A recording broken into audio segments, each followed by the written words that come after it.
take this cap off, use a 22mm socket. Just loosen up these caps and slide that off. Remove the lug nuts, use a 22mm socket. And take the wheel off. We're going to remove this ABS wire bracket and brake hose bracket. Use a 10mm socket. Take this bolt out.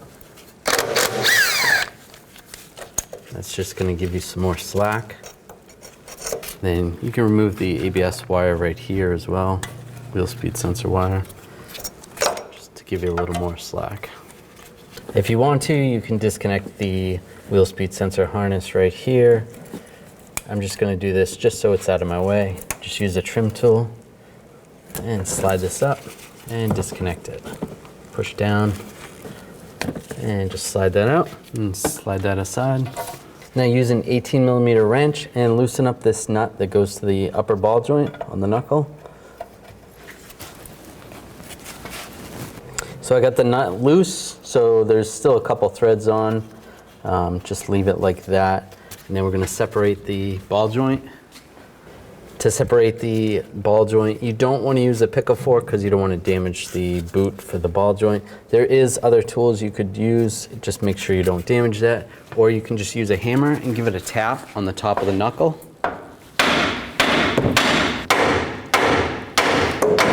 There we go.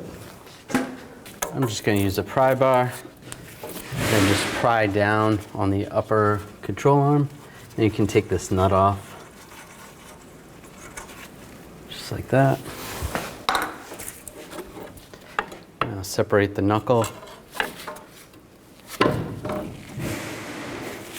from the upper control arm. Pry that up, out of the way. And just watch the tension on this brake hose. You don't want to put too much tension on that. And you can use some type of tie wrap or some type of bungee cord, and just keep this from swinging out too far. That's good right there. Now take the sway bar link off, use a 14mm wrench, and on the top, depending on your link, you can use this one's a 16mm, so use a socket on the top. And take it off.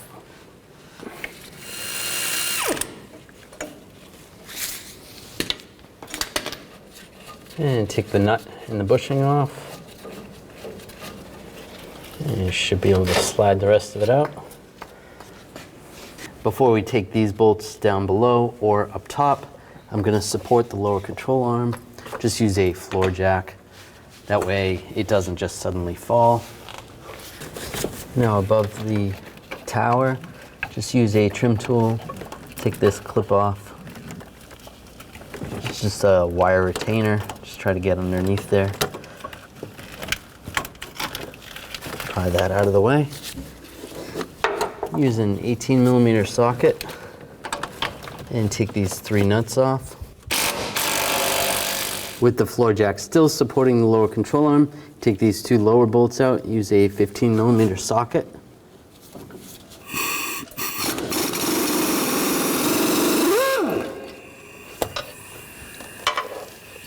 Just going to lower the floor jack a little bit, not too much. It's just going to drop down a little. That's good right there. And we can grab the spring and just slide the bottom part of the shock in, drop it down, and we can just slide it out just like this.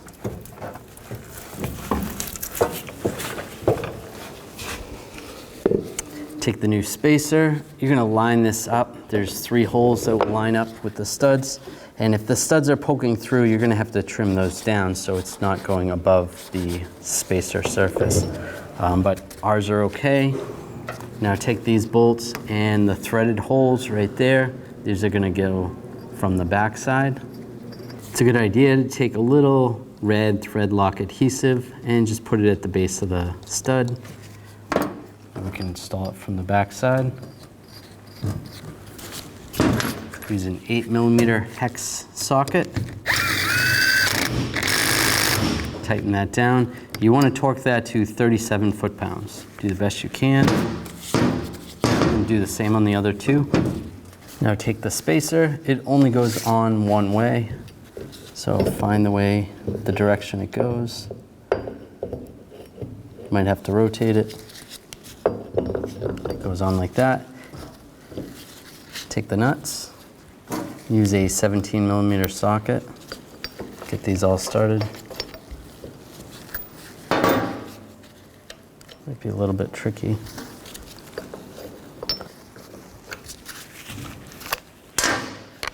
And tighten these down.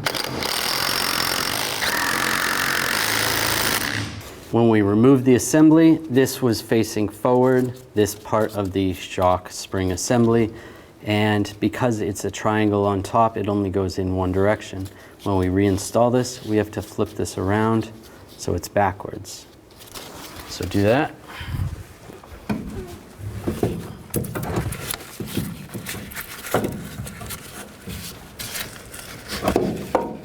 And line the studs up top. Just get one of those started. And then you can let go. With that loose, just enough to move it around and out of the way. I'm gonna lower the floor jack more because we need a little more clearance. Just drop this down very carefully. Might have to push on it, and there we go. That's good. We can raise it up just a little bit.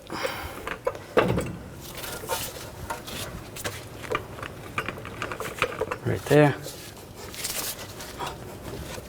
Being careful, make sure the CV shaft does not pull out. You don't want that to break. Now take the bolts. We're gonna start those first, but don't have the upper nuts on, or the cage nuts. Get these lined up first. This might be a little bit tricky. The angle of this is not gonna line up, but you should be able to get the bolt through. Once you get the bolts to about right there, you can take the nuts, the cage nut, and get those started. I would recommend doing these by hand. And once you get that one started, you can do the other side as well. All right, those are both started. Before we tighten those down, just raise the jack. And you can access the upper nuts, get those on, get those all started. Then you can tighten these down. If you have a torque wrench that you can fit in there, torque these to 37 foot-pounds. Then we can tighten these lower bolts. I want to go back and forth one by one. And you can torque these bolts to 37 foot-pounds.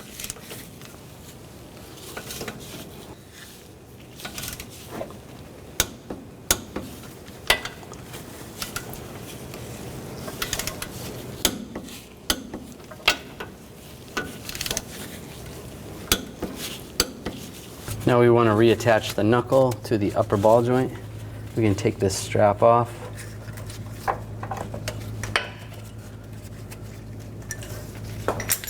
I'm gonna raise the lower control arm up a little bit.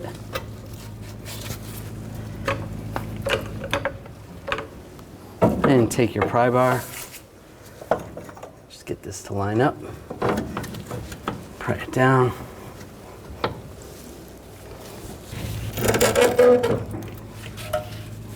If you can feel threads under there, then you can get the nut on. Get the nut started. You can use a 18mm ratchet wrench and tighten this up. If it starts spinning, then you're just gonna have to pry down on the upper ball joint a little more. And once you get it snug, you can go back with a torque wrench if you can get in there and tighten that nut to 37 foot-pounds. If not, do the best you can. Now we can lower the lower control arm. At this point, you'd want to put the sway bar link in, but you don't want to do that yet until you start doing the other side. Otherwise, this is going to be extremely difficult to install now. So do the other side, get them both to this point, and then put the links in. All right, so the other side is done, and we're at the point where we can put the sway bar link in the other side as well. So it's nice and easy to move the sway bar itself.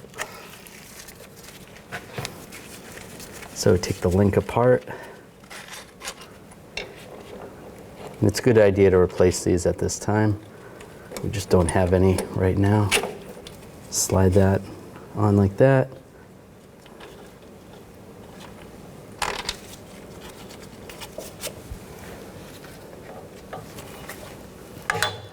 And then pry it down and get the top started. Then before you tighten it down, make sure you put the other side in. Then you can tighten this down. And you can torque that to 17 foot-pounds. Now attach the bracket for the brake hose and put the bolt through and tighten that down. Attach the wheel speed sensor wire and right here on this bracket. And attach it up here. Make sure it clicks in place. Push it back into the frame. Now reinstall the wheel.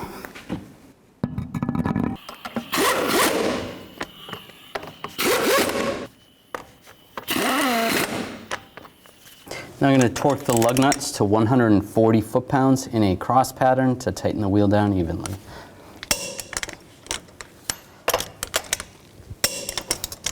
And just go around again, double check.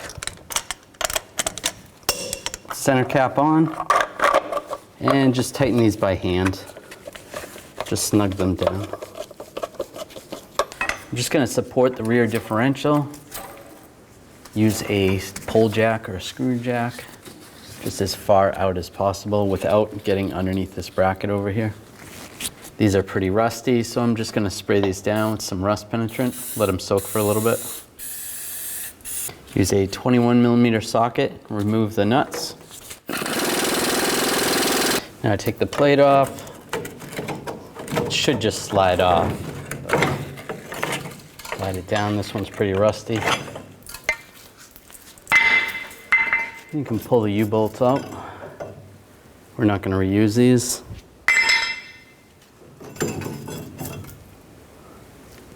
Now I'm going to do one side at a time. I'm just going to lower the screw jack down slowly. A couple things to keep in mind while you're lowering the rear differential. The shock is still attached, so that's kind of stabilized the rear diff as well. And just look at that brake line, make sure there's not too much tension on that brake line.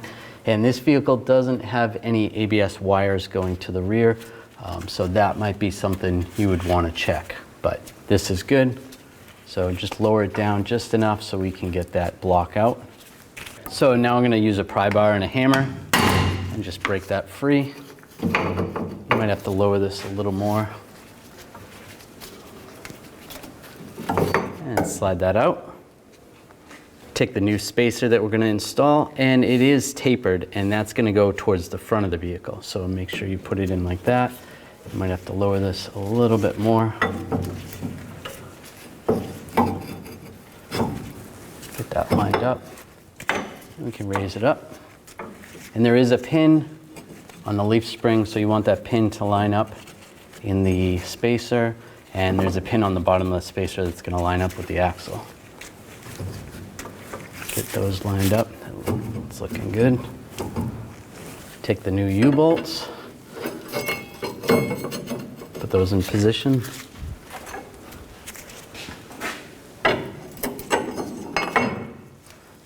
And the bracket underneath.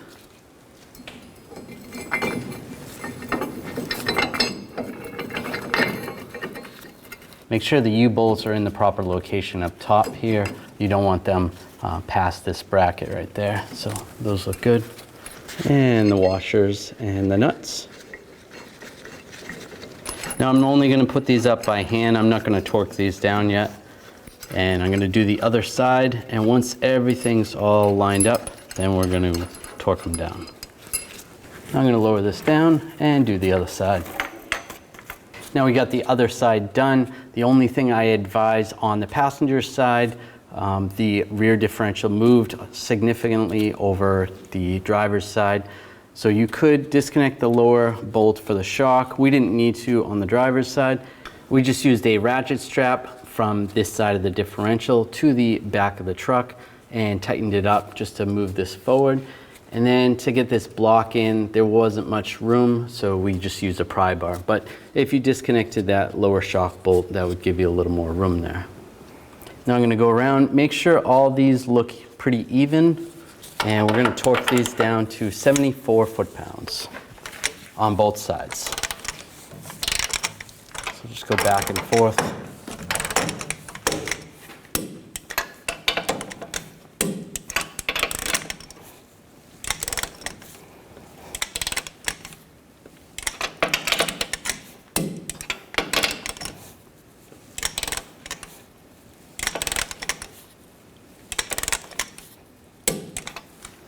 After you've done this job, keep in mind that you want to bring the truck to a local shop to have it aligned. You don't want to have premature tire wear.